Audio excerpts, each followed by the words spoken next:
তবে এটা অবশ্যই ঠিক যে বহু জাতক জাতিকাদের এখনো পর্যন্ত স্ট্রেস আছে, বহু জাতক জাতিকারা এখনো পর্যন্ত বিভিন্ন রকম টেনশনের মধ্যে দিয়ে কন্টিনিউ করেন।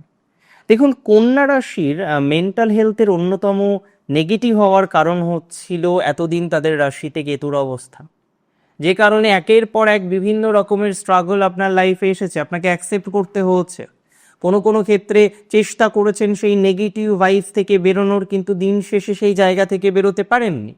এরকম অনেক জাতক জাতিকারা রয়েছেন যাদের কিন্তু এরকম একটা চিন্তা, এরকম একটা দুর্ভাবনা, এরকম একটা দুশ্চিন্তার জায়গা কিন্তু একের পর এক কন্টিনিউ হচ্ছে।